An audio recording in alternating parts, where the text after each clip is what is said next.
Google Analytics. Deuxième partie, vos rapports. Nous venons de voir les étapes nécessaires à la création de votre compte Google Analytics. Décryptons ensemble les principaux indicateurs de performance de votre site.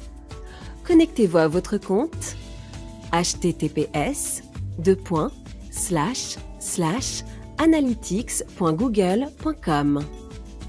Dès votre connexion, vous êtes basculé sur l'onglet « Rapport audience » qui vous permet de faire l'analyse de votre audience.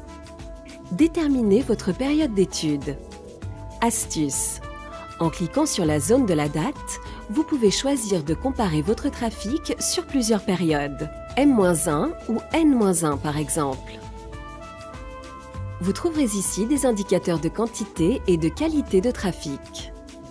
Une session ou visite correspond à l'arrivée et l'activité d'un internaute sur un site. Si un internaute est inactif sur le site pendant plus de 30 minutes et qu'il reprend sa navigation, on comptera une nouvelle visite session. Un internaute quitte le site et revient dans les 30 minutes. On comptera une seule visite. Les utilisateurs représentent les visiteurs uniques. Le nombre de pages vues par session, plus ce chiffre est haut, plus la visite est qualitative. Le taux de rebond. Ici, pour 100 visiteurs qui arrivent sur une page du site, 66 ouvrent d'autres pages. Un fort taux de rebond peut signifier deux choses. La visite sur votre site ne correspond pas aux attentes de l'internaute. Ou alors, c'est que l'internaute a trouvé tout de suite ce qu'il recherchait. Astuce. Pour connaître la définition de chaque terme, il suffit de passer votre souris sur le terme. D'où proviennent vos visites? En cliquant sur France, vous obtenez les régions. Depuis les régions, vous pouvez affiner par ville. Astuce. Vous pouvez également taper CTRL F et écrire le nom de la ville que vous recherchez.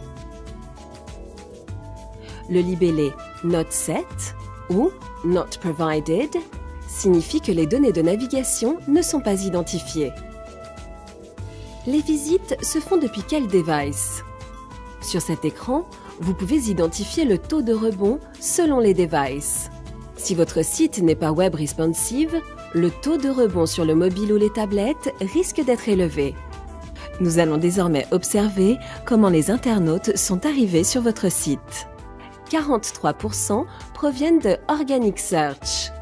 Ce sont les visites provenant des moteurs de recherche comme Google.